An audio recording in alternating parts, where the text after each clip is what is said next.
Hey everyone, hope you're doing great. Welcome back to my channel. In today's video, we'll dive into what if Deku awakened the astral pulse. Smash that subscribe button, and be sure to peek at the description below. Let's begin. The world ended and was reborn in the space between two heartbeats. One moment, there was nothing but fire, the suffocating stench of burnt sugar and raw sewage, and the cacophony of a city holding its collective breath. Bakugo's face, a contorted mask of rage and terror, was trapped within the swirling, monstrous form of the sludge villain. The heroes were frozen, their powers useless. Izuku Midoriya's legs, against every command from his brain, were moving, his worn red sneakers slapping against the pavement in a desperate, suicidal rhythm. The second moment, there was silence. It wasn't a true silence. The fire still crackled, the villain still gurgled, and the distant wail of sirens grew closer. But for Izuku, it was as if the universe had been muted. The roar in his ears, born of panic and adrenaline, vanished. It was replaced by a deep, resonant hum that seemed to originate not in his ears, but in the very marrow of his bones. A strange pressure built in his chest, a feeling like a dam about to burst. He didn't think. He didn't plan. He only felt. He felt his own uselessness, his terror for Kaken, his desperate, all-consuming need to do something. It was a pure, selfless impulse, an agony of empathy so profound it demanded release. And release it did. From the core of his being, an invisible, intangible wave erupted. It was not wind. It was not sound. It was a projection of pure force, a shockwave of spiritual pressure that carried the full weight of his desperate soul. For a single, crucial second, the world seemed to warp around him. Dust motes in the air shivered and danced. The heat from the explosions momentarily cooled. The sludge villain, a creature of base instinct and stolen power, felt it most acutely. It was like being struck by a ghost. The concussive wave of pure will slammed into its amorphous body, causing no physical damage, but disrupting its very essence. The villain recoiled, its slimy form spasming violently. Its grip on Katsuki Bakugo, the suffocating hold that was slowly extinguishing the explosive boy's life, loosened for a fraction of a second. The villain's monstrous yellow eyes, previously fixed on its prey, swiveled in confusion, trying to locate the source of this bizarre, unnerving attack. It was enough. I really am pathetic. The thought echoed in Izuku's mind, a quiet counterpoint to the hum in his chest. He saw the villain's falter, the momentary opening. But his body, having given all it had in that one, unconscious burst, finally gave out.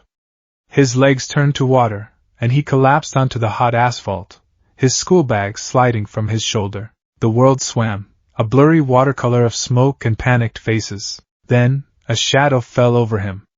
A gust of wind that was too clean, too powerful to be natural, swept over the scene, clearing the smoke. I am here! The voice was a thunderclap that finally broke the strange stillness in Izuku's head. Through his blurry vision, he saw the silhouette, the iconic V-shaped antenna of hair, the impossible smile. All Might had arrived. The rest was a blur of righteous fury. Texas Smash. A whirlwind that changed the weather. The villain, splattered and contained. Bakugo, gasping and coughing on the ground, free. The aftermath was a different kind of chaos. Paramedics descended, their voices a low murmur as they checked on Bakugo. Other heroes, their faces a mixture of relief and professional embarrassment, began cordoning off the area. And then, they turned to him. What were you thinking, kid? Are you insane? A Kamui-Wood sidekick snapped, his wooden arm gesturing wildly. You have a death wish? You're lucky you didn't get yourself and the hostage killed. Death Arms boomed, his voice accusatory. Each word was a hammer blow against Izuku's already fragile state. He couldn't answer. He could only kneel there, trembling, the world tilting on its axis. The humming in his chest had subsided to a low, persistent thrum, like a faraway engine. And an exhaustion unlike anything he had ever known had settled deep into his bones. It wasn't the pleasant ache of a good workout. It was a profound, soul-deep weariness, as if a vital part of him had been scooped out and thrown into that invisible wave. He dismissed it, writing it off as the mother of all adrenaline crashes. He was being checked over by a paramedic who kept shining a light in his eyes, tooting about shock, when he felt that familiar, oppressive shadow fall over him again. He looked up, his heart leaping into his throat. It was All Might. They stood on a quiet side street, away from the flashing cameras and the lingering crowds. The setting sun painted the sky in hues of orange and purple, casting long shadows that made the city look both beautiful and menacing. The air smelled of concrete and the distant, cloying sweetness of a takoyaki stand. Izuku stood with his head bowed, his fists clenched so tightly his knuckles were white.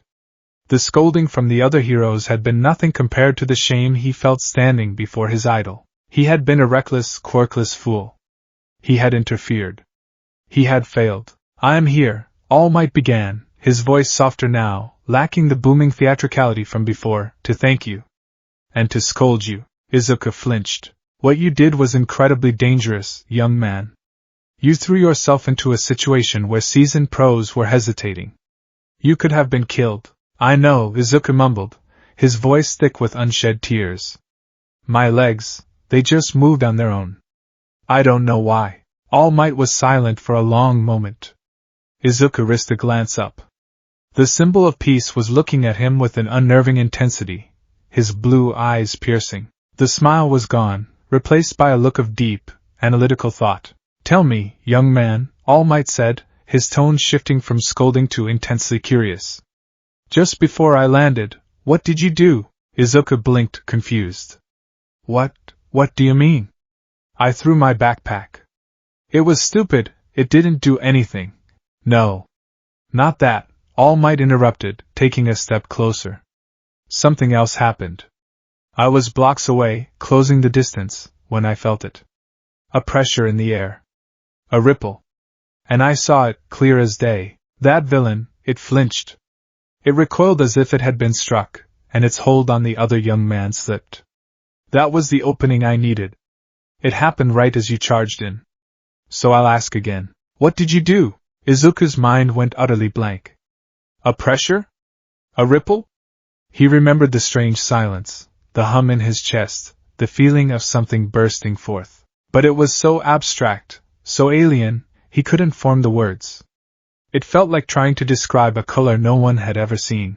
I don't know," he stammered, his confusion genuine. "I just ran. I was so scared for Kaken, and I had to do something. That's all." All Might stared at him, his brow furrowed. He seemed to search Izuku's face for any sign of deception. Finding none, his expression softened, and a slow, wondrous smile spread across his face. "I see," he said, his voice filled with a newfound awe. "I see. It wasn't a quirk. It wasn't a trick." He placed a colossal hand on Izuku's trembling shoulder. "It was you. Your spirit, your heroic soul was so desperate, so powerful, that it momentarily manifested itself. It imposed your will on the world. I've heard stories of such things, of mothers lifting cars off their children, of feats of impossible strength in moments of crisis. But to see it, to feel it," All Might chuckled, a sound like rolling thunder. "Of all the people at that scene, you, the quirkless boy, were the most heroic of us all." The praise hit Izuku harder than any scolding could have. The tears he'd been holding back finally broke free, streaming down his cheeks in hot, silent trails. The rest of the conversation passed in a daze, a whirlwind of emotion that mirrored the day's events. All Might's shocking transformation into a gaunt, skeletal man, the story of his grievous injury, of the villain named All for One, the sputtering torch of his power, and then, on a rooftop overlooking the city he had just tried to save, came the words that would redefine Izuku Midoriya's entire existence. "You, too, can become a hero." The offer of one for all. The sacred, secret power passed from hero to hero. All Might explained that he hadn't just been looking for a successor. He had been looking for a vessel with a true hero's heart. And in that moment of selfless, desperate action, that moment when Izuku's spirit had, in All Might's eyes, literally reached out and struck a villain, he had found it. Izuku accepted through a torrent of tears and snot, his world completely and irrevocably changed. He had a path. He had a mentor.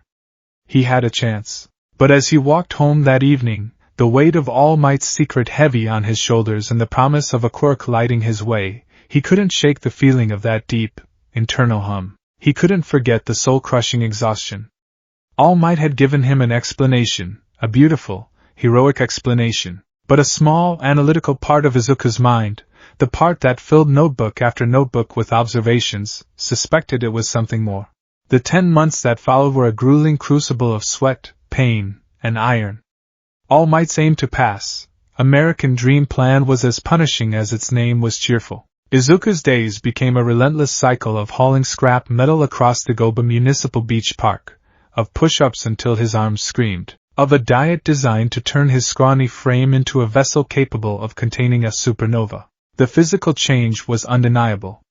Muscle began to define his soft limbs. His stamina skyrocketed. The boy who couldn't run a city block without wheezing was now dragging refrigerators through the sand. But another, far stranger change was happening in parallel. It was subtle at first, a flicker at the edge of his perception. It began about a month into his training. He was meeting All Might for a pre-dawn session. The hero was already there, standing in his muscle form atop a mountain of discarded electronics, his silhouette stark against the rising sun. And Izuku saw it. It wasn't just All Might. It was All Might plus something else.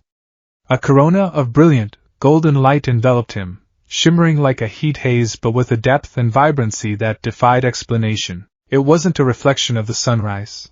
It was a light source all its own, a miniature sun of pure, unadulterated willpower. It pulsed with a steady, powerful rhythm, and when Izuku focused, he could almost hear that same, familiar hum from the sludge villain incident, but this time it was a clean, majestic chord. The light felt warm, a comforting blanket of hope and strength that made Izuku want to stand taller, to try harder. He blinked, rubbing his eyes. When he looked again, it was still there. A blazing golden sun of energy. "What's the matter, young Midoriya?" All Might boomed. "No time for sightseeing. That washing machine won't move itself." Izuku shook his head, attributing it to exhaustion. Stress-induced visual phenomena, he thought, recalling a term from a pop science article.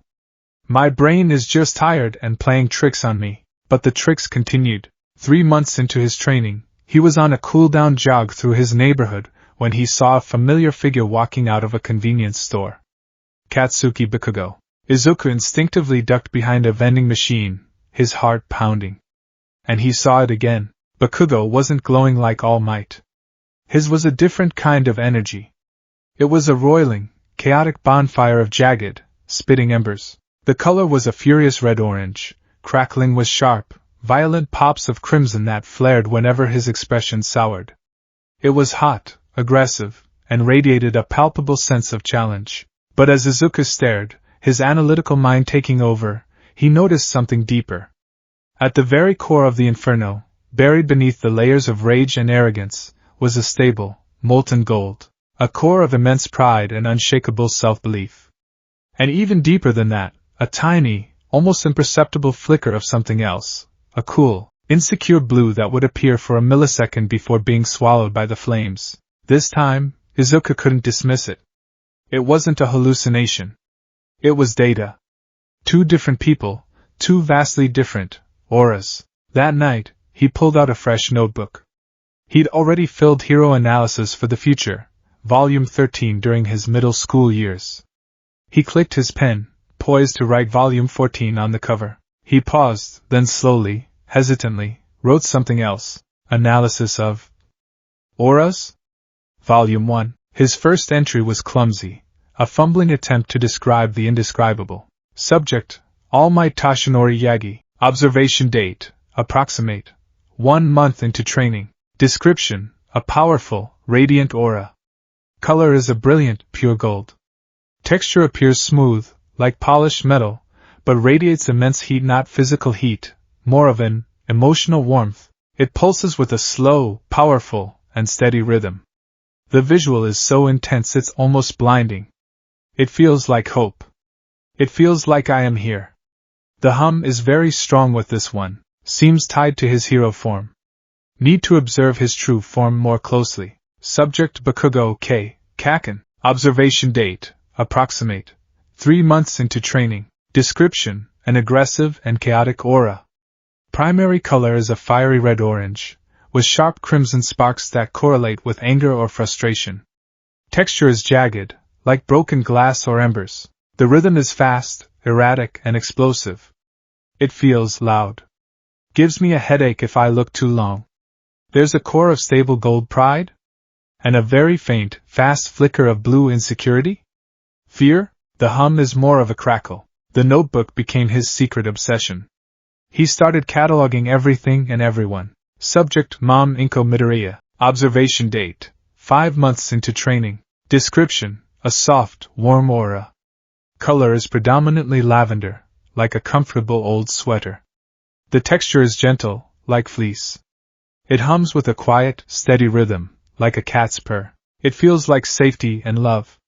The color shifts. It turns a worried shade of gray-blue when she thinks I'm overworking myself, and a bright, happy pink when I tell her about my progress. It's the easiest aura to be around. Subject: stray cat at the park. Observation date: 6 months into training.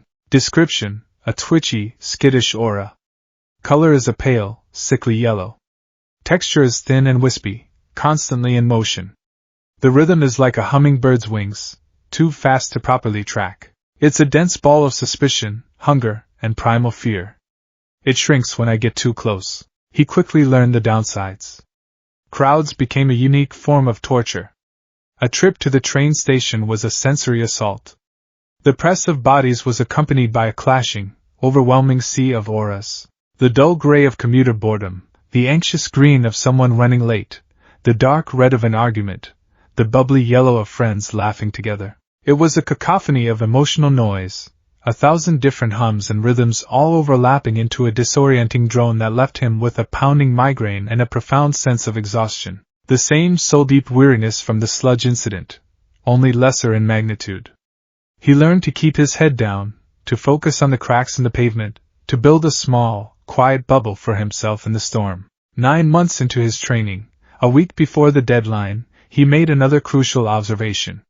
He had finally cleared the last section of the beach. All Might stood before him, beaming with pride. "You did it, my boy! You did it ahead of schedule! Your body is ready!" Izuku, exhausted but triumphant, looked up at his mentor. All Might was in his muscle form, his golden aura blazing as brightly as ever. But as Izuku watched, he saw it. A flicker. For just a second, the magnificent sun dimmed, and a thin, almost invisible wisp of gray, like steam from a kettle, escaped from the edge of the aura. The majestic hum faltered, dropping a note into a discordant, weary tone. It was there and gone in an instant, but Izuku saw it. He felt it. It was the aura of a wound, of a limit being reached. "All Might, are you okay?" Izuku asked, his breath still ragged. "You look tired." All Might's smile faltered for a fraction of a second. He was surprised by the question, by the boy's perception. Most people were too blinded by the spectacle of his muscle form to notice the straying beneath. "You're more observant than I thought, young Midoriya," he said, his voice softening. He deflated with a puff of steam, reverting to his skeletal form. Izuku watched, fascinated, as the blazing golden sun of his aura collapsed inward, shrinking down until it was a small, stubborn, flickering candle flame cupped within the shell of the man. The magnificent hum was gone, replaced by a faint, wheezing whisper. "Just reaching my limit for the day. Nothing to worry about." But Izuku knew better. He had seen the truth, written in the language of auras. The symbol of peace was burning out. It gave his mission a new, desperate urgency. The morning of the UA entrance exam dawned crisp and clear. 10 months of hell had culminated in this single day. Izuku stood on the now pristine beach, the sun rising over a clean horizon. He had done it. His body was a testament to his labor, corded with lean muscle he still wasn't used to seeing in the mirror. All Might stood before him, a proud father figure. "You have built a fine vessel, my boy. But it is still an empty one. It is time to receive the reward for your hard work." He plucked a single strand of his golden hair. "Eat this." Izuku's brain short-circuited. Huh! After a comical and slightly disgusting ordeal, the power of one for all was his. It didn't feel like anything at first. There was no sudden surge of power, no crackle of lightning. Just a hair in his stomach and the lingering taste of All Might's shampoo. The journey to the UA campus was a blur of nerves. He clutched the straps of his backpack, his heart a frantic drum against his ribs. I have All Might's power. I have a quirk. I can do this, the mantra repeated in his head, a fragile shield against a decade of insecurity. But as he got closer, another sensation began to build. The background hum of the city, which he had grown accustomed to, began to intensify. It was no longer a gentle drone. With every block, the pitch rose, the complexity growing. He was walking toward a source of immense psychic energy, and then he saw it. The great gates of UA High School. It was the most prestigious hero academy in Japan, a symbol of hope and excellence. And it was a beacon. Hundreds of teenagers were converging on the entrance, a river of hopefuls pouring onto the hallowed grounds. And every single one of them was radiating an aura. If the train station was a noisy sea, this was a tidal wave. The air itself seemed to vibrate with the sheer density of emotional energy. It struck Izuku like a physical blow, and he staggered, his breath catching in his throat. It was a visual and auditory nightmare. Jagged spikes of competitive crimson shot through the crowd, clashing with trembling pools of lilac fear. Bright, sharp flares of golden ambition erupted next to deep, swirling eddies of navy blue anxiety. Cocky bursts of emerald green jostled against stoic pillars of gray determination, and the sound. It was a symphony of 1,000 anxious heartbeats, a deafening choir of humming, crackling, and whispering auras. The collective will of a generation of heroes, all focused on one single point, was a weaponized force. A wave of nausea washed over him. The world tilted, the brilliant colors bleeding together into a nauseating, rainbow-colored sludge. A migraine exploded behind his eyes, a sharp, pulsing pain that synchronized with the chaotic rhythm of the crowd. He felt 100 different emotions at once. The boy to his left's fierce desire to surpass his brother, the girl in front's crippling fear of failure, the raw, explosive arrogance of a familiar figure with spiky ash-blonde hair and a crackling, furious aura. He stumbled, one hand flying to his head as if to physically hold it together. His vision swam. The chattering of the students, their excited and nervous voices, faded into the background, drowned out by the silent, screaming chorus of their souls. This power, this secret sense he had been so meticulously studying and cataloging, was not a passive tool for observation. It was not a neat little quirk he could control. It was a gaping wound, an open nerve exposed to the raw, unfiltered emotions of the world. And standing at the gates of his dream, Izuku Midoriya was drowning in it. He wasn't sure if he was going to pass the exam. At this rate, he wasn't sure he could even make it through the gate without collapsing. The world was a screaming, vibrant mess, and Izuku Midoriya was at its epicenter. The gates of UA were a bottleneck not just for bodies, but for souls. The sheer psychic pressure was suffocating, a physical weight on his shoulders. His vision swam with 1,000 clashing colors, his ears ringing with the silent, discordant hum of 1,000 anxious hearts. He squeezed his eyes shut, a pathetic defense against an invisible enemy. The migraine that had erupted behind his eyes was a throbbing, vicious thing, and the wave of nausea was cresting. I'm going to be sick. Right here. Before I even get inside. I'm going to fail because I have a quirk I didn't even know I had, a quirk that's trying to kill me with feelings. You there? With the unruly green hair. The voice was sharp, loud, and rigidly formal.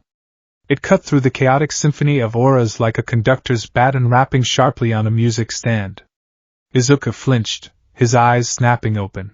A tall, broad-shouldered young man with glasses and a severe expression was power-walking toward him, his hand chopping the air with military precision. Izuku's aura sight, which had been a bewildering kaleidoscope, suddenly found a single point of focus. This boy's aura was unlike the roiling chaos around him. It was a deep, royal blue, structured and contained, formed into perfect, sharp geometric shapes that rotated with a steady, metronomic rhythm. It felt like a well-oiled engine, a diagram in a textbook. It was an aura of order, discipline, and intense, focused earnestness. It was so different from the emotional soup surrounding it that Izuku's beleaguered senses latched onto it as a drowning man would a life raft. Cease your muttering at once, the boy commanded, his voice projecting over the din. You have been doing it since we were at the gates. It is a distraction to your fellow examinees who are trying to focus. If you believe this to be some sort of recreational outing, then I must insist you leave the premises immediately. Izuku stared, dumbfounded. He hadn't even realized he was muttering. The boy's structured aura was acting as a filter, a single, clean frequency that allowed him to momentarily push the overwhelming sensory input to the background. The nausea receded. The pounding in his skull lessened to a dull ache. Sorry! Izuku squeaked, bowing deeply. The boy gave a sharp, satisfied nod. Excellent. Let us proceed with the appropriate decorum of prospective UA students. He then pivoted with startling agility and marched into the massive auditorium. Shaken but blessedly more coherent, Izuku followed, keeping his eyes down and trying to hold on to the lingering sense of order the boy had provided. Inside, the environment was more controlled. The examinees filed into rows of seats, their physical separation creating a little more breathing room for their auras. The collective emotion was still a palpable force in the room, a great sea of anxiety and ambition, but it was now focused forward, on the massive stage. It was less of a chaotic storm and more of a powerful, unified current. Izuku found a seat near the back, sinking into it with a shuddering sigh of relief. He could still see it all, the nervous, flickering green auras, the confident, pulsing yellow ones, the steady, determined blue, but it was manageable. It was like going from standing in the middle of a screaming mob to sitting in a stadium where everyone was singing the same, tense song. The lights dimmed, and a massive screen lit up with the words, UA Hero Course Exam Orientation. What's up, UA candidates? Welcome to today's live performance. A figure exploded onto the stage, clad in leather and sporting a gravity-defying blonde hairdo. Present Mike. His aura was a visual representation of his voice, a massive, explosive starburst of neon yellow and electric pink, pulsing with every word he shouted. It was so loud, so overwhelmingly energetic, that it washed out all the others. For Izuku, it was like a flashbang, forcing him to look away and clearing the slate of all the lesser sensory inputs. It was painful, but strangely helpful. Everybody say hey. Silence. A vast, unified field of deep blue, nervous auras. Izuku, still caught in the wake of the boy from outside, found himself muttering his analysis into his hand. Pro Hero Present Mike. Quirk voice. His aura is incredibly powerful, almost a weapon in itself. The color and intensity directly correlate to the volume of his voice. It's pure, unfiltered energy and enthusiasm. No subtlety, all power.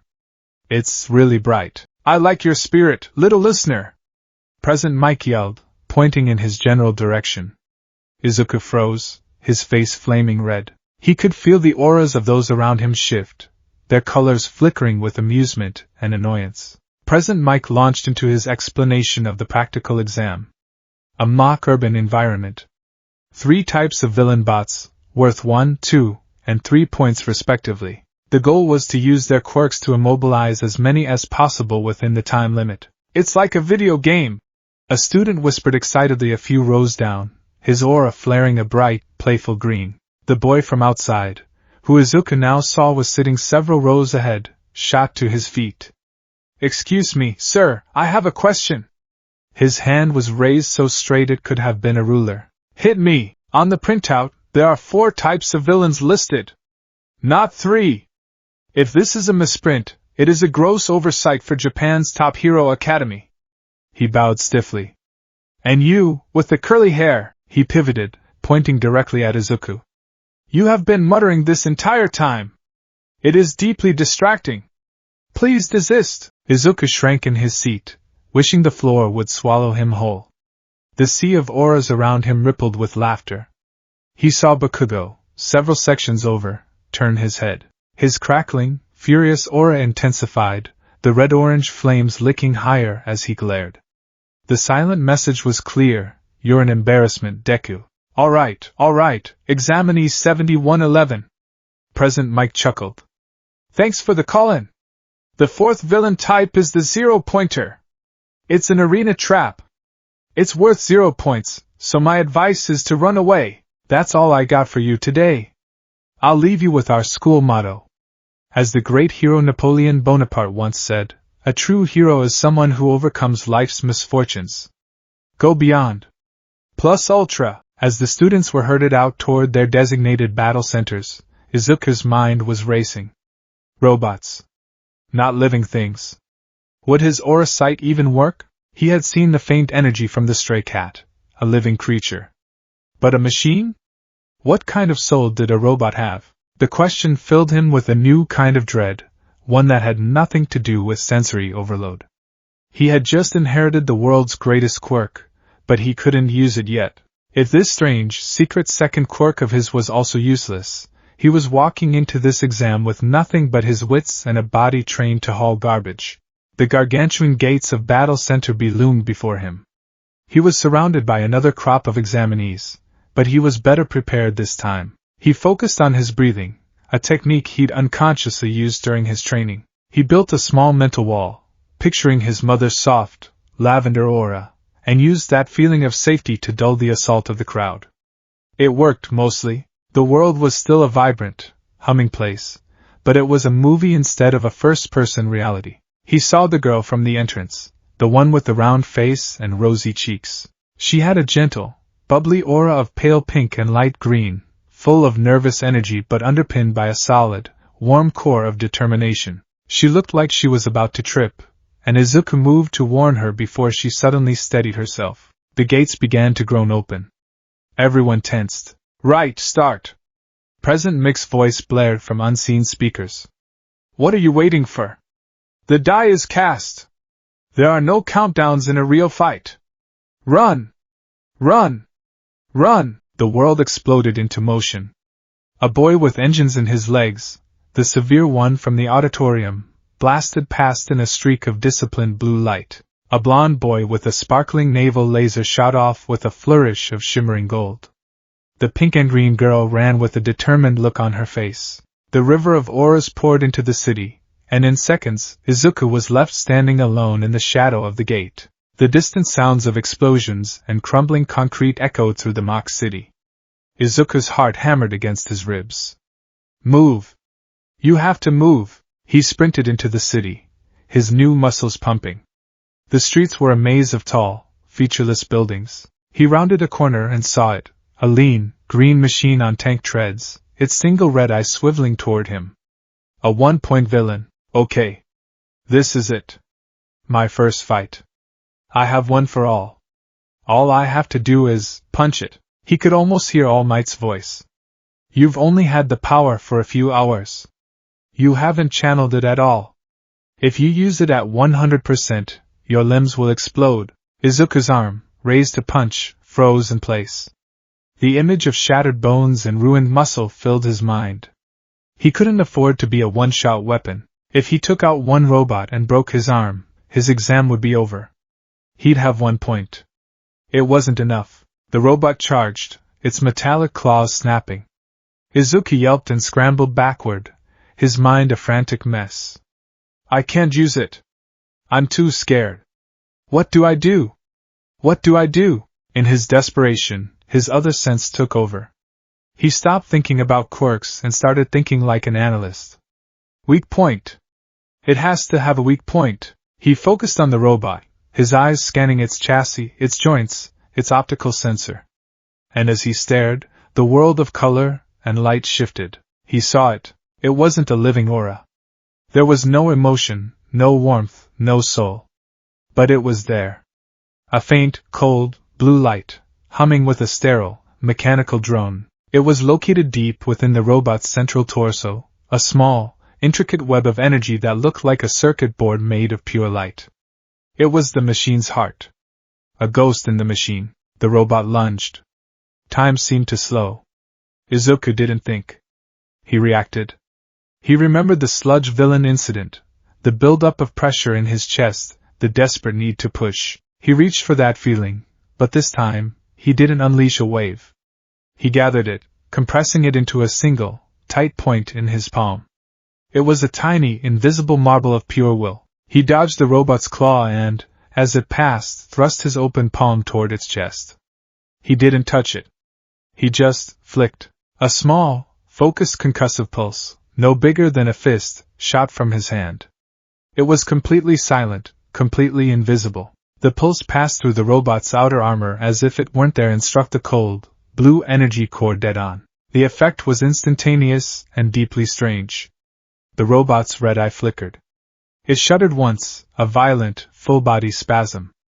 The mechanical hum died with a pathetic whine. It froze in place for a second, then its joints went limp, and it collapsed into a heap of dead metal, a faint wisp of ozone rising from its chassis. Izuku stood there, panting, his hand outstretched.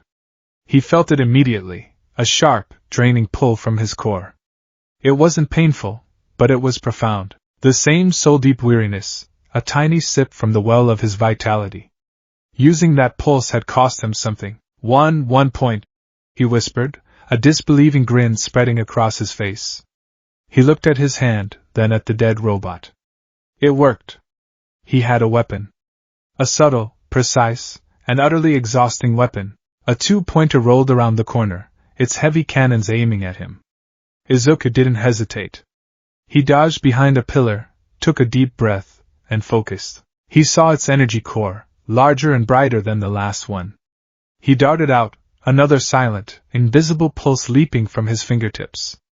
The 2-pointer shuddered, its cannons drooping, and it too went silent. 3 points.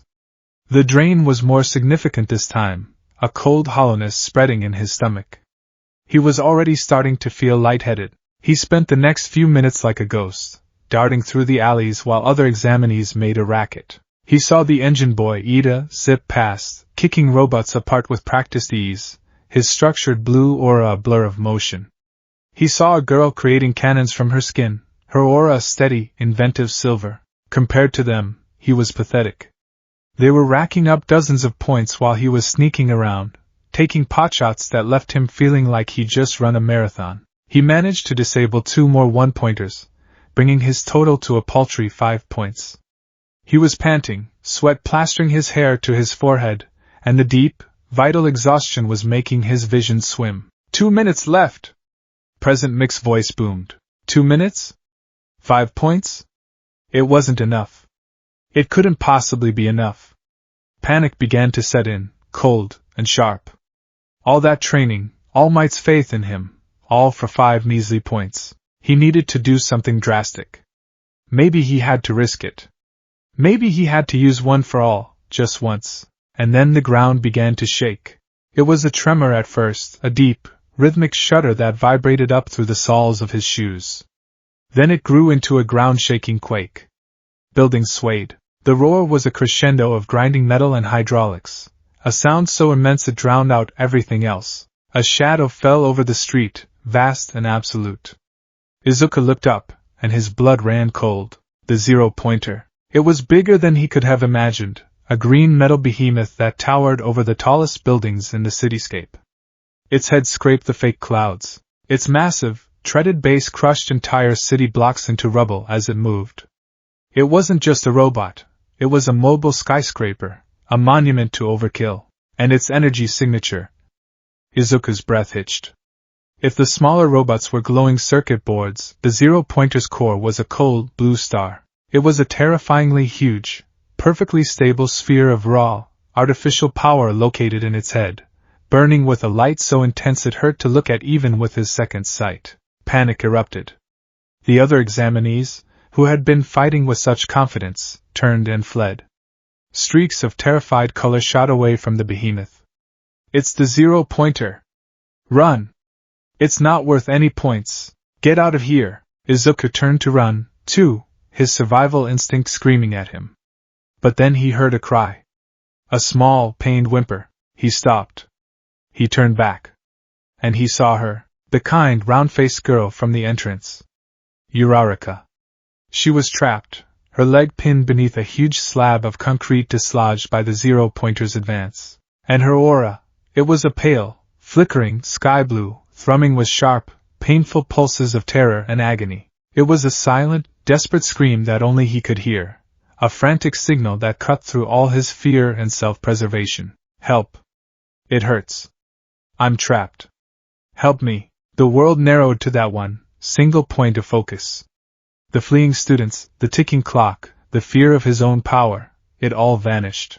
The zero-pointer raised a colossal fist, preparing to bring it down on the very spot where she lay trapped. In that moment, Izuku Midoriya stopped being a nervous examinee and became a hero. His legs moved on their own. He sprinted toward the danger, toward the girl, toward the impossible titan of steel. He could feel it now, the power All Might had given him.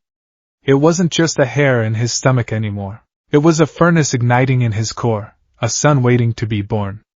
The desperate, protective instinct that had driven him against the sludge villains surged, but this time, it had a conduit. A true hero is someone who overcomes life's misfortunes. Scream it from your heart, my boy! Red, crackling veins of pure power spread up his arm, his leg, his entire right side. He leaped, a single, explosive jump that launched him hundreds of feet into the air, right toward the zero-pointer's face. He could feel the power of One for All, an exhilarating, terrifying tide of raw force threatening to tear his body apart. And at the same time, his other quirk, his astral pulse, responded to his singular, desperate intent: take it down. Hit its core. The two powers, born of the same heroic impulse, fired as one. He drew back his fist, the limb now a vessel for a cosmic storm. But he wasn't just aiming a punch. He was aiming his soul. He instinctively gathered every scrap of his life force, wrapping the immense physical power of One for All in a massive, shimmering cocoon of a concussive pulse. The air around his fist distorted, shimmering not with heat, but with a visible ripple of spiritual energy. He was level with the robot's massive head. He saw its cold, blue star of a core through the metal. He saw the girl's terrified blue aura on the ground below. Smash! The punch connected. The result was not an explosion. It was an apocalypse. The concussive pulse, supercharged by the kinetic force of One for All, struck first. It didn't just dent the armor. It phased through it, a spear of pure will that slammed directly into the robot's energy core. The cold, blue star shattered. For a single, silent millisecond, the zero-pointer's lights went out. The inside of its head, where its core had been, became a vacuum of energy. Then the physical force of One for All arrived. The robot's head didn't just crumple. It imploded. The outer armor, its internal structure now vaporized, collapsed inward into the void created by the pulse. The implosion was immediately followed by a cataclysmic explosion as the rest of the robot's systems failed catastrophically. The sound was not a simple crack. It was a deafening crack, whomph, a sound that seemed to tear the air in two, followed by a deep, soul-shaking groan of a billion tons of metal dying at once. The robot's head was gone, utterly vaporized. Superheated slag and molten shrapnel rained down, a shower of metallic gore. The Titan's body shuddered, swayed, and then began its long, slow, crashing descent away from Uraraka. But Izuku didn't see it. The backlash was absolute. The force of One for All, untamed and absolute, shattered his reality. He felt his right arm break in a dozen places, the bones turning to powder. He felt both his legs snap, the shockwave traveling up his body. The pain was a white-hot nova, blinding and total, but that was only half of it. The psychic recoil from his astral pulse was a different kind of agony, projecting that much of his own life force, and then snuffing out an energy source as massive as the zero-pointer's core. It felt like his soul was being ripped out through his fist. The humming in his chest, the source of his power, went silent. His own aura, which he had never been able to see before, flared once, a brilliant, desperate green, and then dimmed, guttering like a candle in a hurricane, on the verge of being extinguished completely. The white-hot pain vanished, replaced by an infinite, cold blackness. His senses, physical and psychic, shut down. His consciousness dissolved. Izuku Midoriya, his heroic act complete, went limp in the air and began to fall. Ochako Uraraka watched in stunned silence as the boy with the wild green hair fell from the sky. One moment, he had been a green blur, a terrified kid she'd seen at the gate. The next, he was a thunderclap, a meteor who had single-handedly annihilated the impossible obstacle. His arm and legs were bent at horrifying, unnatural angles, and he was falling like a stone. Her own pain was forgotten. She slapped her palms together. Release! The slab of concrete pinning her leg became weightless, and she scrambled out from under it, ignoring the screaming protest from her ankle. She looked at the falling boy, then at her hands. It's my turn to help. She pushed off her good leg, running toward his landing zone. She reached out, her fingers outstretched, and slapped both her hands onto his back just before he hit the ground. Gotcha! He became instantly weightless, his broken body hovering a foot above the pavement.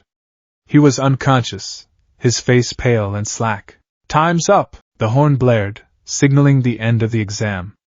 Silence descended upon the ruined cityscape, broken only by the panting of the surviving examinees and the distant groaning of the zero-pointer's collapsing corpse. And then, a tiny, grandmotherly figure came trotting onto the scene. All right, show's over, dearies. Anyone have any serious injuries? Recovery girl, the youthful heroine said, her cane tapping against the asphalt. Her eyes scanned the crowd and immediately landed on the floating, broken form of Izuku Midoriya. Her cheerful demeanor vanished, replaced by a look of sharp, professional concern. Oh dear, she trotted over, Uraraka hovering nervously beside her. Recovery girl's examination was swift and efficient. Her hands, surprisingly strong, gently probed his shattered limbs. Goodness me! She tooted, her lips pursed. This is the kind of catastrophic quirk backlash I'd expect from a pro pushing past their limits. Shattered humerus, radius, and ulna, both tibias and fibulas fractured. The raw power is astounding. She leaned in, her gaze unnervingly perceptive. She placed a hand on his chest, then his forehead. She was silent for a long, tense moment. Uraraka saw the concern in her eyes deepen into something closer to alarm. What is it? Uraraka asked, her voice trembling. Can you heal him? His bones are a mess, but that's standard for this level of quirk backlash. Recovery girl said, her voice low and serious. She looked up from Izuku's pale face, her gaze distant. It's his vitality, his life force. It's dangerously faint.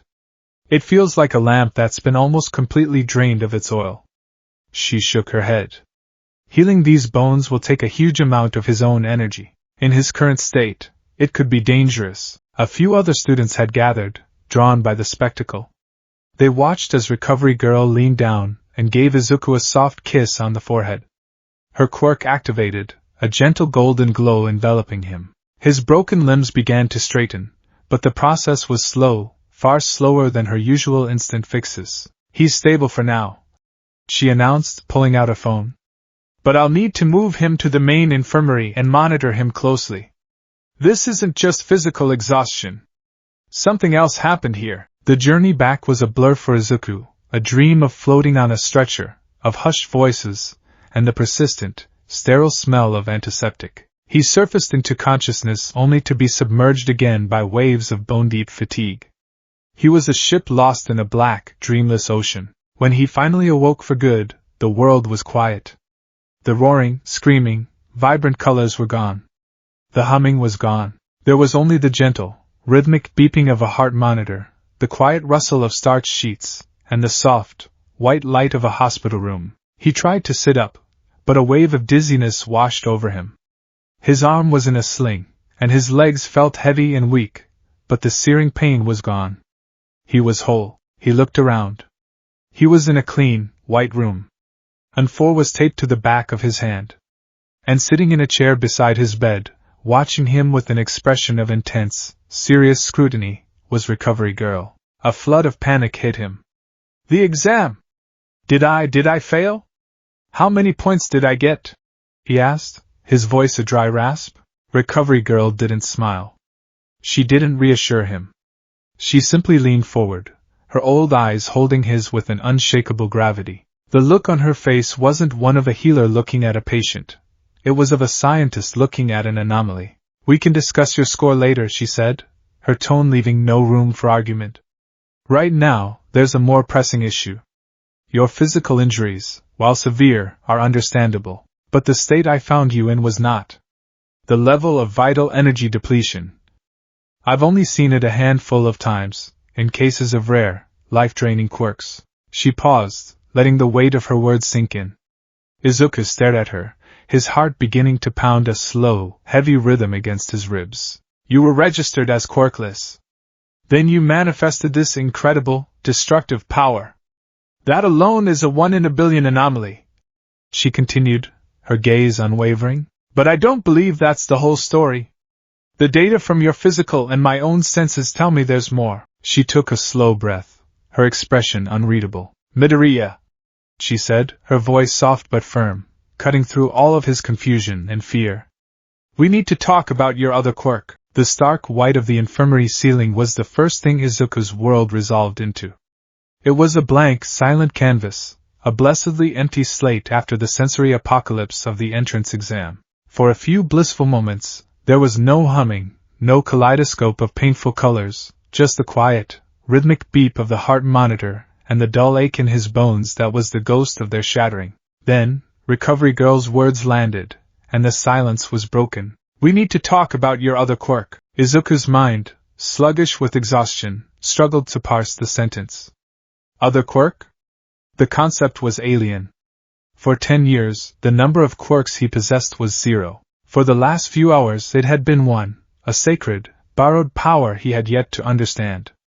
The idea of a second one was a logical fallacy. My other quirk?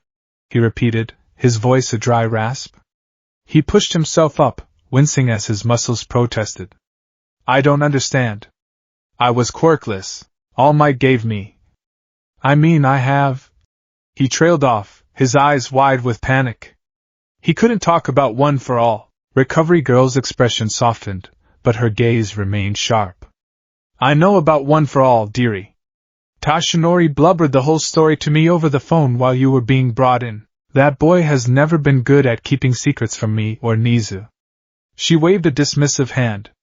That power explains the broken bones. It does not explain why your vital energy was so depleted it was barely a flicker. It doesn't explain the unique energy signature I felt coming from you, something separate from Tashinori's power, something tied intrinsically to you. She leaned closer, her voice dropping. I've treated thousands of students. I've seen power quirks, mental quirks, quirks that drain stamina. What you have is different. It's as if you siphoned off a piece of your own soul to fuel that attack. The body can be healed with a kiss and some gummy bears. The soul is a different matter entirely. Izuku stared at her, his mouth agati. A piece of his soul. That was what it felt like. The deep, hollowing exhaustion. The silence in his chest where the hum used to be. It was all coming back to him. The strange visions of light, the headaches in crowds, the ability to see the energy in the robots. The door to the infirmary slid open with a soft hiss, and a gaunt, skeletal figure slipped inside. All Might, in his true form, looked even more worried than Izuku felt. He's awake! The hero breathed, a sigh of profound relief. Young Midoriya. You had me very concerned, All Might. Izuku began, but was cut off. She's right, my boy, All Might said, gesturing toward Recovery Girl. When I arrived at the battle center, I felt the aftershock. It wasn't just the physical destruction. There was a stillness, an echo of that same pressure I felt during the sludge villain incident, but 1,000 times stronger. Whatever you did to that machine, you did it with more than just my power. The dam of secrecy in Izuku's mind finally broke. He had been trying to rationalize it, to dismiss it, to analyze it into non-existence. But here were two of the most knowledgeable people he knew confirming his deepest, strangest suspicions. With a trembling hand, he reached for his singed and battered backpack, which had been placed on the chair beside his bed. He fumbled inside and pulled out a slightly warped notebook. He held it out, the cover facing them. Analysis of Auras?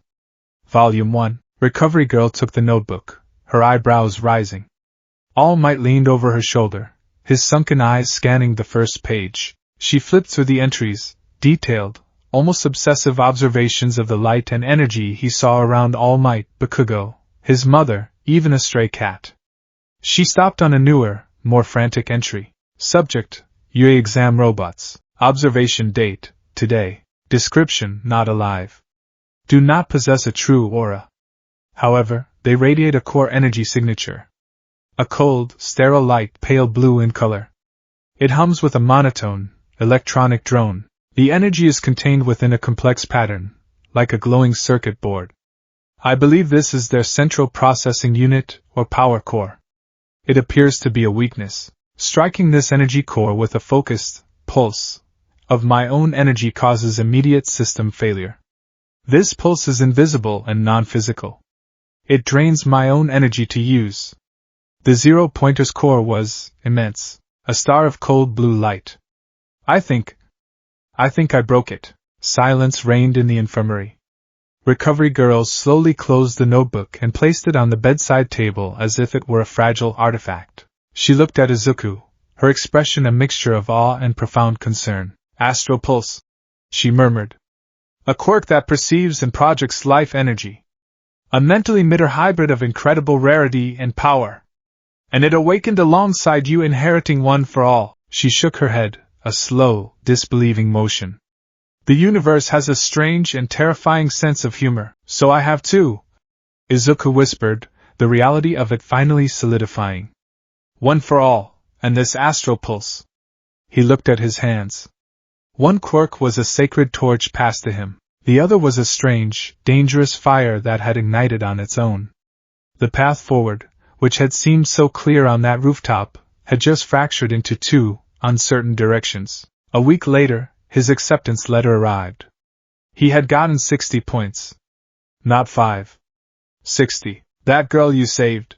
All Might explained over the phone, his voice swelling with pride. Uraraka. After you saved her, she went to present Mike and insisted on giving you some of her points, but she didn't have to. This wasn't just a villain exam, my boy. It was a hero exam. We award rescue points. For saving her, for your act of selfless heroism against an impossible foe, you were awarded 60 rescue points. The highest score in the exam's history. Izuku sat on his bedroom floor, the letter clutched in his hand, and wept. He had done it. He was going to UA, but a cold knot of anxiety sat in his stomach. His victory hadn't come from the power All Might had given him. It had come from the dangerous, unknown variable. His path was clear. He had to master one for all. That was his duty.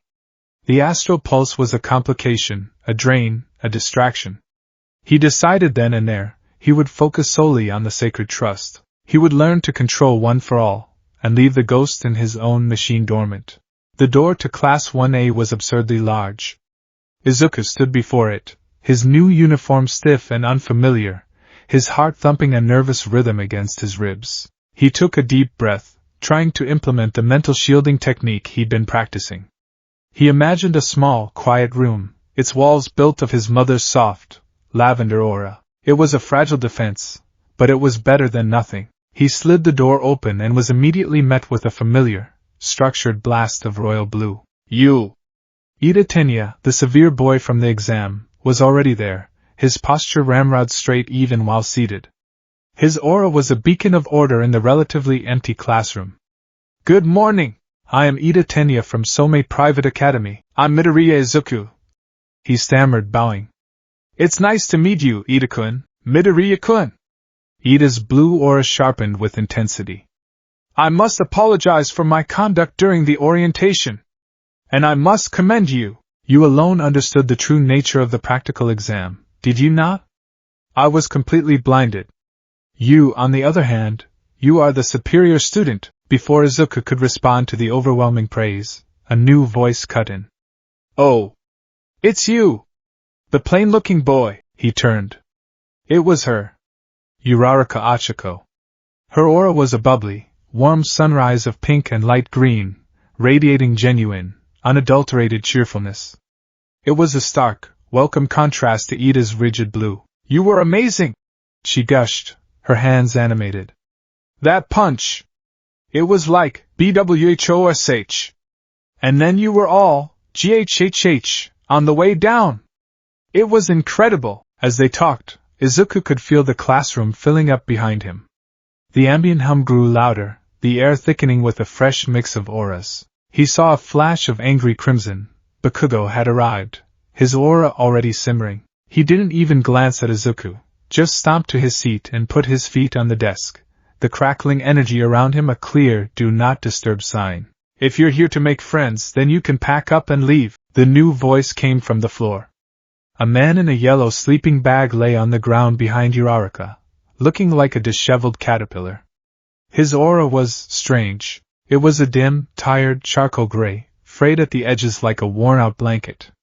It hummed with a low, almost subsonic frequency of pure exhaustion. But at its core, something else lay dormant, a sliver of deep, watchful purple, sharp and cold as obsidian. The man, who introduced himself as their homeroom teacher, Aizawa Shota, unzipped himself and ordered them to change into their gym clothes. There would be a quirk apprehension test, no welcome ceremony, no orientation. Just a trial by fire. Last place gets expelled. The words landed like a stone, sending ripples of panic through the class. Their auras flared. Anxious greens, determined golds, fearful blues. The classroom became a chaotic sea of emotion. Izuku's fragile mental wall trembled. He felt a headache beginning to form behind his eyes. He had to focus. He couldn't afford to be last. But he also couldn't afford to use the astral pulse. He had made a promise to himself. He would pass this test with his own physical ability and, if he absolutely had to, with one for all. The tests began. The 50-meter dash. Izuku ran it normally. 7.02 seconds. Pathetic. He watched Bakugo propel himself with explosions, his red-orange aura flaring with each blast. He saw Ida's engines ignite, his blue aura streamlining behind him. The grip strength test. He squeezed as hard as he could. 56 kilograms. A respectable number for a normal teenage boy, but laughable in a class of superhumans. He watched a boy with multiple arms and a complex, multi-layered aura of purple and white register over 500 kilograms. Standing long jump. Sideways shuffling. He was consistently in the bottom half of the class. With each mediocre result, he could feel Aizawa's tired gaze on him, and the dormant sliver of purple in his aura seemed to sharpen. He could also feel Bakugo's burning glare. The crackling crimson aura was pulsing with a new, unfamiliar frequency, confusion. Why are you so weak? Where is that power from the exam? Then came the final, most crucial test. The ball throw. This was it. This was his chance to show something, anything. He remembered All Might's frantic advice. Focus the power on a single point, a single finger. Scream smash in your heart. Just a tiny fraction, or you'll destroy your arm again. When his turn came, he walked to the circle, the small white ball feeling impossibly heavy in his hand. Midori is not doing so well, is he? Someone whispered. Of course not.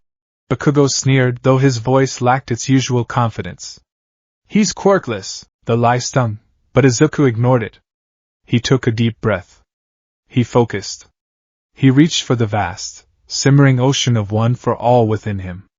He felt it answer his call, a thrilling, terrifying surge of power. Red, crackling veins of light raced up his arm, converging on the tip of his index finger.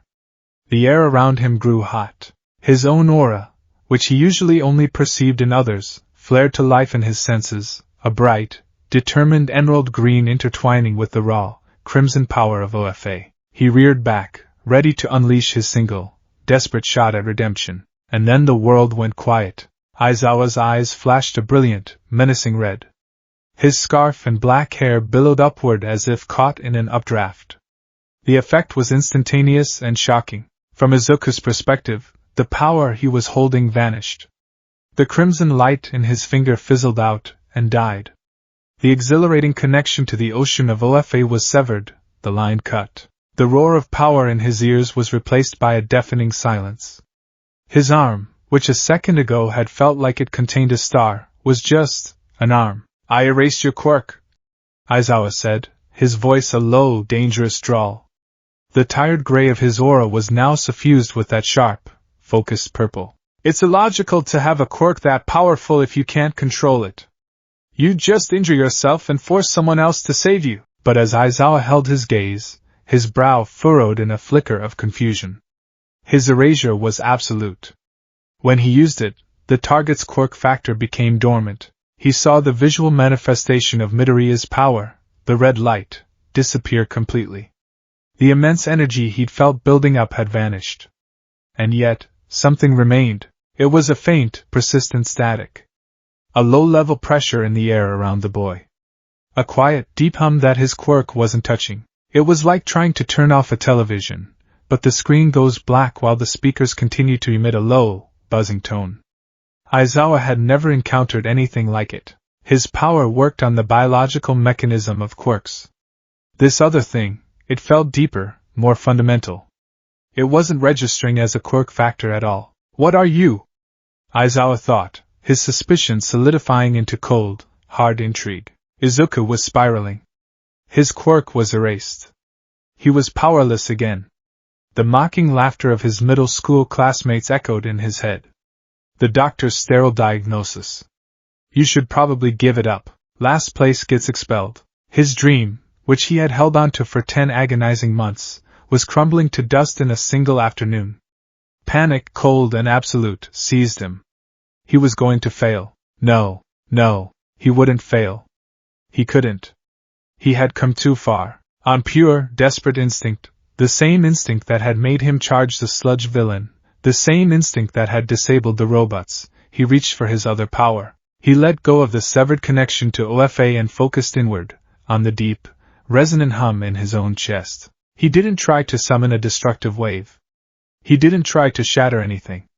He just pushed. He gathered that deep, humming energy, channeling it not into a single point, but along the entire length of his arm. The limb vibrated with a strange, resonant frequency, a feeling like a tuning fork struck against his soul. He threw the ball. There was no explosion.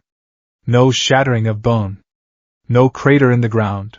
There was only a faint, audible vroom, a sound like a heavy blanket being whipped through the air, and a visible distortion, a shimmer like a heat haze, that followed the ball for the first 20 feet of its arc. The ball sailed through the air, not with the explosive velocity of Bakugo's throw, but as if propelled by a steady, invisible force. It flew, and finally landed with a soft thud far out on the field. Aizawa's hair fell. His eyes returned to normal. The device in his hand beeped. He held it up for the class to see. 150.7 meters. A dead silence fell over the field. The class stared, utterly bewildered. Uraraka's pink-green aura pulsed with confusion. Ida's structured blue flickered, trying to process the data. What had they just seen? There was no flash, no bang, no obvious quirk usage. It looked like he had just thrown it really well. But not that well. Bakugo's reaction was the most potent. His fiery aura constricted, the flames turning a darker, more intense shade of red. It was a maelstrom of rage, frustration, and a deep, gnawing confusion. He had seen the red lightning. He knew Deku had some kind of power-up quirk. But then it had vanished. And then this quiet, subtle, weird display of power. It didn't fit. It made no sense. It was another secret the useless Deku was keeping from him, and he hated it. Izuku stood in the circle, panting. The throw had drained him, leaving that familiar cold hollowness in his chest. But his arm wasn't broken. He was still standing.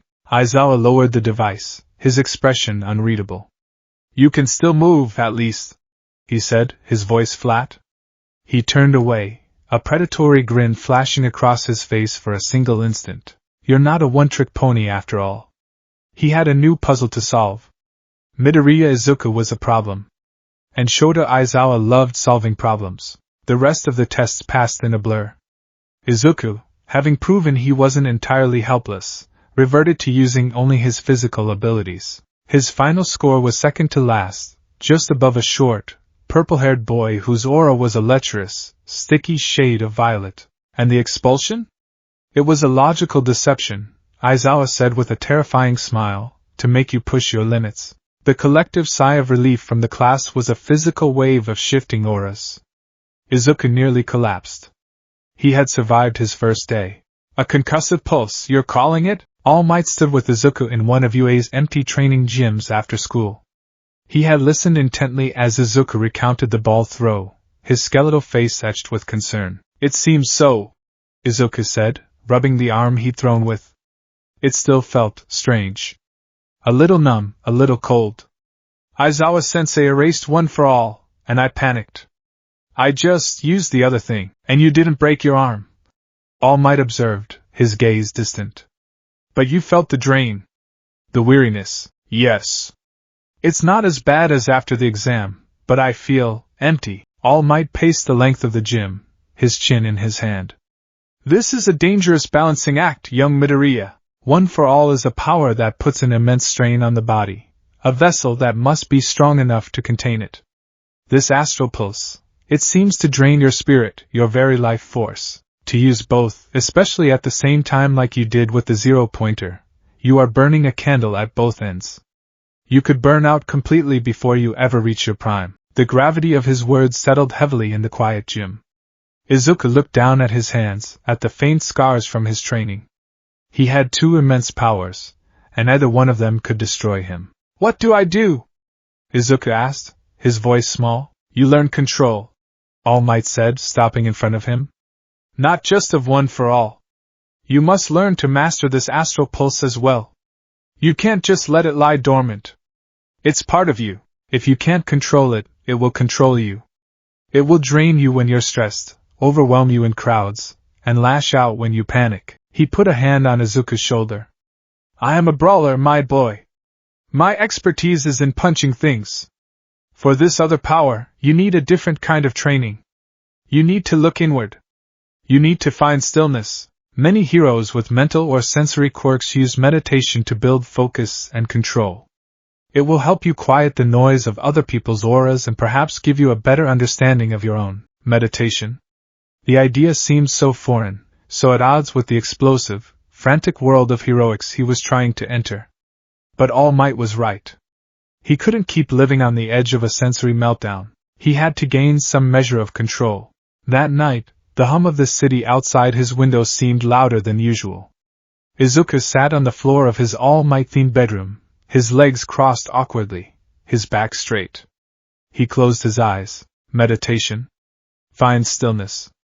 Look inward. He tried to focus on his breathing, as All Might had suggested. In, out. In, out. But his mind was a whirlwind. Aizawa's piercing gaze. Bakugo's confused anger. The terrifying silence when his quirk was erased. He decided to try a different approach. Instead of fighting the noise, he would listen to it. He let his astral pulse sense expand, not outward toward the city, but inward toward himself. He tried to perceive his own aura. At first, there was nothing. It was like trying to see his own eyes. But he focused on the hum. The constant, low-frequency vibration in his chest that had been his companion for 10 months. He sank into that feeling, letting it fill his awareness. The hum grew louder, more resonant. It wasn't just a sound, it was a feeling, a color, a texture. It was the emerald green of determination, the warm gold of hope inherited from All Might, the soft lavender of his love for his mother. It was everything he was. As he focused, the world outside faded away. The sound of traffic, the ticking of his clock, the feeling of the floor beneath him, it all dissolved. The darkness behind his eyelids began to swirl with faint, nebulous colors. The hum in his chest became a powerful, magnetic pull. It was a gentle but irresistible tug, not on his body, but on his consciousness. He felt as if he were being drawn down a long, warm tunnel of light and sound. He wasn't afraid. It felt right. Like coming home to a place he'd never been. The sensation of movement stopped. He felt a profound stillness, a perfect, weightless silence. He felt present. More present than he had ever been in his life. Hesitantly, he opened his eyes. He was no longer in his bedroom. He was floating in an infinite, starless void. The darkness was not empty. It was thick with swirling nebulae of pure, colored light. A vast cloud of incandescent green pulsed to his left, crackling with untamed power. A distant, brilliant sun of gold burned with the warmth of 1,000 smiles. Wisps of other colors, silver, black, orange, drifted like cosmic dust. The air, if it could be called that, thrummed with an ancient and immense power. And he was not alone. Before him stood 7 figures, arranged in a loose semicircle. They were faint, translucent, like ghosts made of starlight. Most were indistinct, their features blurred. But 2 of them were sharper, clearer. They were looking directly at him. Not at a dream image of him, but at him. One was a slender man with white hair, his form composed of a soft, shimmering silver light. He looked frail, but his eyes held an ancient, sorrowful wisdom. His aura was calm, gentle, a silent melody of resolve. The other was a woman with dark hair tied back, a small mole under her lip. She was more solid than the man, her form a brilliant, determined golden white, reminiscent of All Might's but with a softer, maternal edge. A powerful, encouraging warmth radiated from her. Izuku floated there, stunned into silence. He wasn't breathing. He didn't need to. He wasn't a body anymore. He was a point of awareness. A soul. The Silver Man spoke, his voice not entering Izuku's ears but blooming directly in his consciousness, a sound like chimes in a vacuum. So, the 9th has finally arrived. It is good to see you, successor. Who are you? Izuku projected, his thought echoing in the void.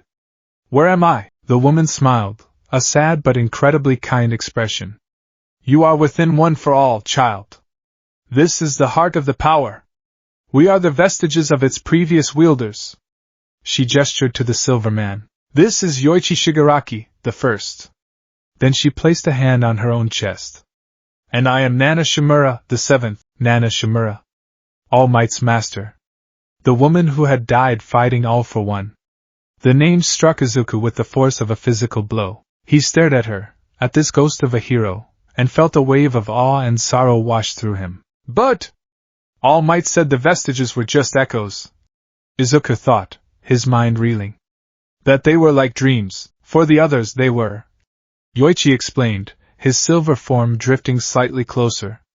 They could only perceive us in flashes, in instincts, in dreams. Their consciousness could not fully sync with this realm. But you, Nana finished the thought, her golden white aura flaring with intensity as she looked at him, truly saw him.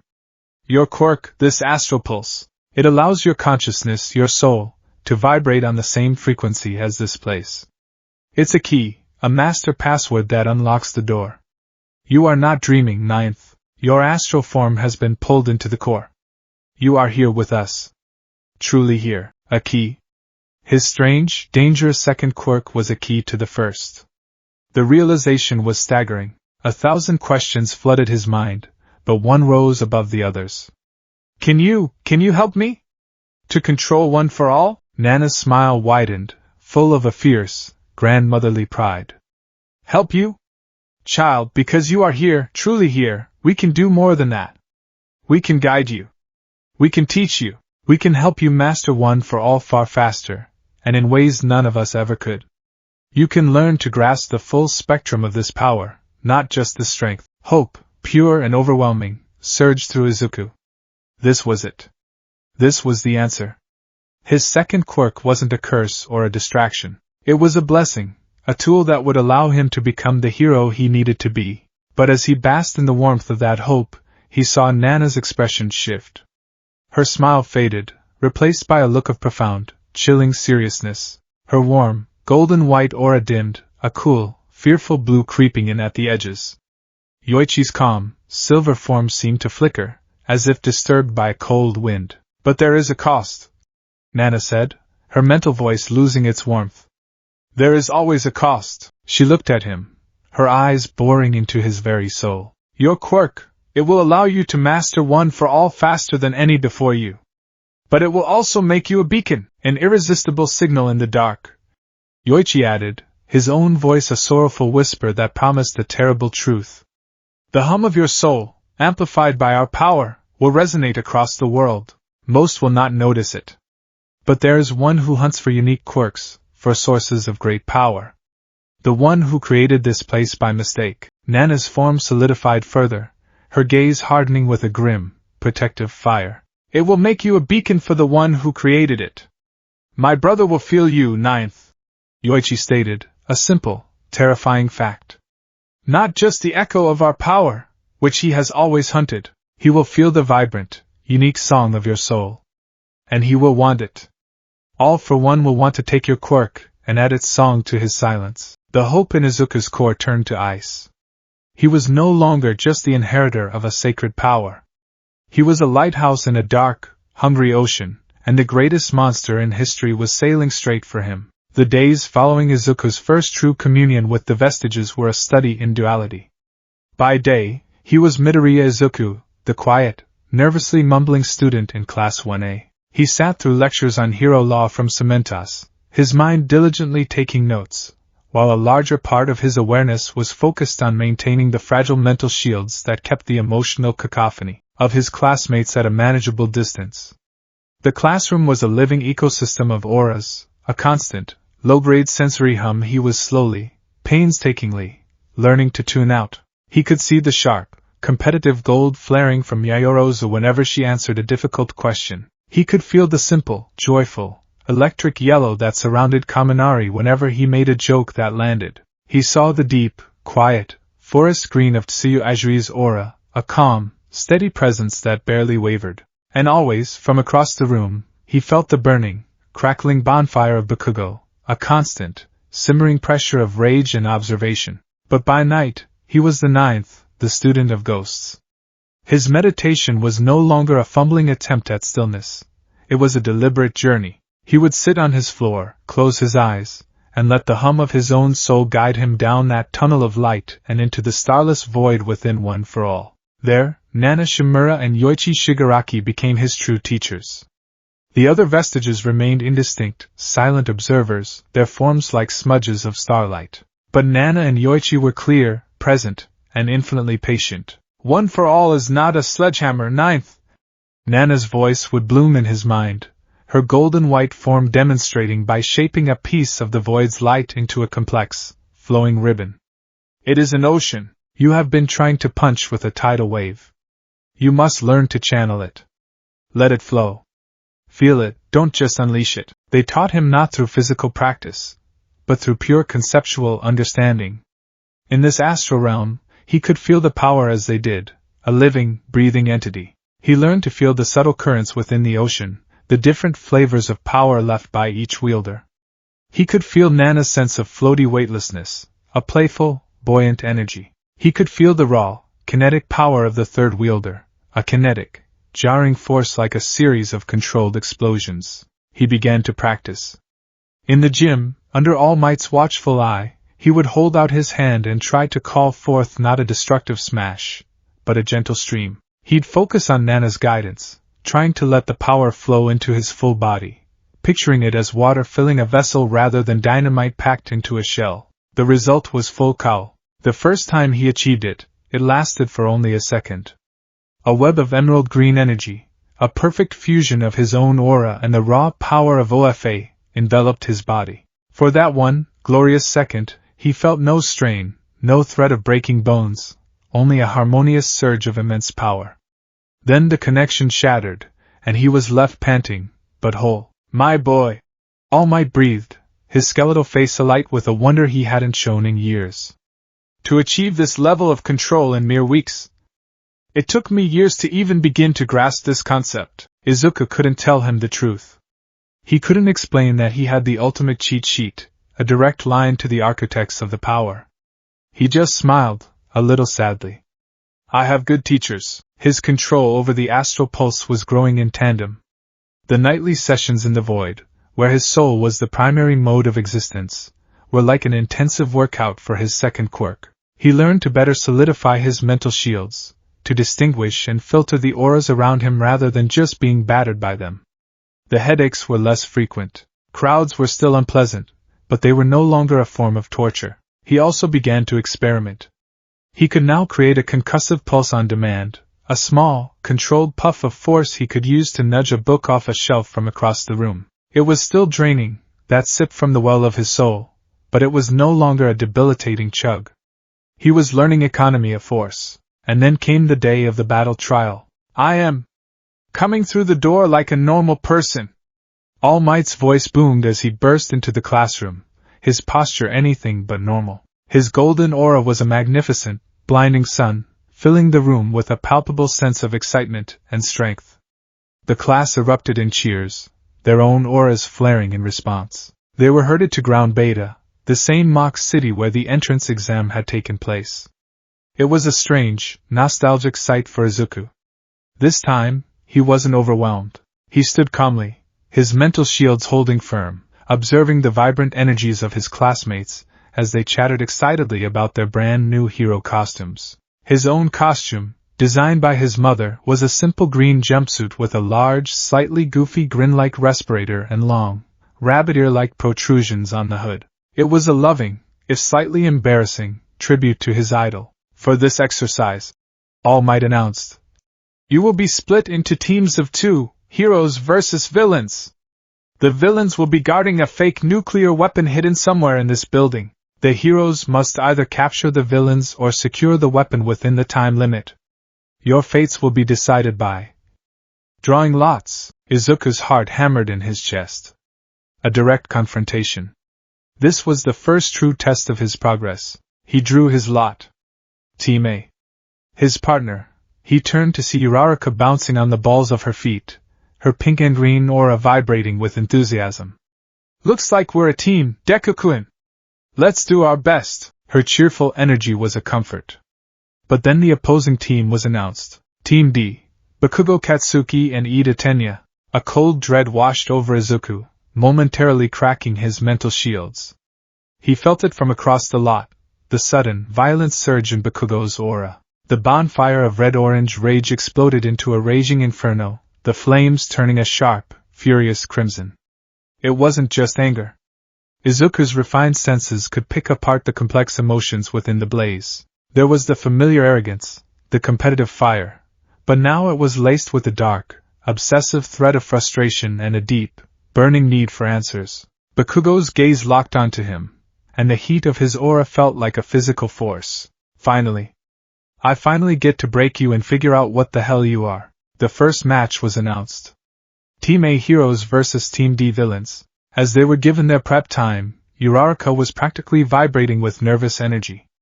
Oh man, fighting Kaken and Ida-kun. Ida's so fast, and Kaken is, well, he's Kaken. Do you have a plan, Deku-kun? Izuku took a deep breath, forcing himself to be the calm center in their two-person storm. Yes, he said, his voice steadier than he felt. He looked at the blueprint of the 5-story building. The biggest problem is Kaken. He's not going to play the role of a villain guarding a bomb. He's going to come for me. Immediately. How can you be so sure? Uraraka asked, her own bubbly aura flickering with anxiety. Izuku didn't look at her. His gaze was fixed on the building, but his other sense was already reaching out, questing. Through the concrete and steel, faint as a whisper, he could feel it.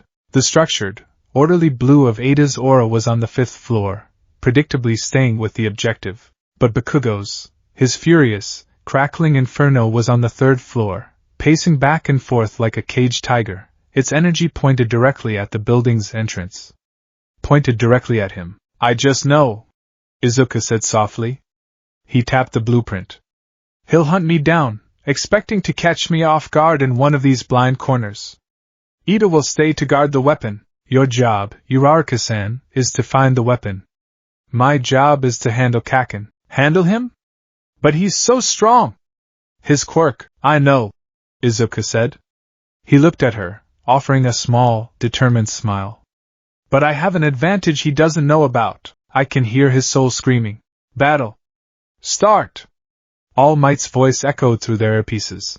Izuku and Uraraka slipped into the building through a ground-floor window. The interior was dark and labyrinthine, a maze of empty hallways and stark, concrete rooms. The air was cold and silent, except it wasn't silent. Not for Izuku. He closed his eyes for a second, expanding his senses. He was a sonar operator, and Bakugo was a rampaging submarine. The fiery crackle of his aura was a deafening beacon, painting a perfect picture of his location in Izuku's mind. He was on the 3rd floor, just as he'd sensed, but he was moving now, stomping down a central corridor, his every step radiating impatience. Okay, Izuku whispered into his calm. Uraraka-san, he's on the 3rd floor, central hallway. He's moving toward the west staircase. You take the east stairs. Be quiet. Find the bomb. All right. How do you know that? Uraraka's voice was a nervous whisper. Just a hunch. Izuku lied, already moving. Go! He separated from her, moving with a quiet purpose that belied the frantic beating of his heart. He didn't need to peek around corners. He could feel Bakugo's aura approaching, a wave of palpable heat and aggression. It was like tracking a forest fire in the dead of night. He rounded a corner just as Bakugo's aura flared violently. A massive explosion ripped through the hallway just ahead, charring the walls and sending a cloud of smoke and debris billowing toward him. "Come out, DKU!" Bakugo's voice roared, laced with manic glee. "Don't you dare think you can hide from me, you damn nerd!" Izuku flattened himself into a small alcove as Bakugo came stalking through the smoke. His costume was already grimy, his eyes wide and wild, the familiar sneer plastered on his face. The red-orange inferno of his aura was so intense it was almost painful for Izuku to look at, a churning vortex of rage and exhilaration. "Found you!" Bakugo growled. He raised his gauntlet, a small explosion popping in his palm. "Let's see what that borrowed quirk of yours can really do. Or was that little ball throw trick all you've got?" Izuku didn't answer. He activated full cowl. A surge of harmonious power flowed through him. A web of emerald green energy flickered to life around his body. It was only 5%, a tiny fraction of the ocean, but it was enough. His senses sharpened, his muscles tensed, and the world slowed down just a fraction. Bakugo's eyes widened. He had seen the red lightning at the exam. This was different. This was controlled. Contained. It infuriated him. He lunged, his right hand arcing back for a wide swing, an explosion already building. "Die!"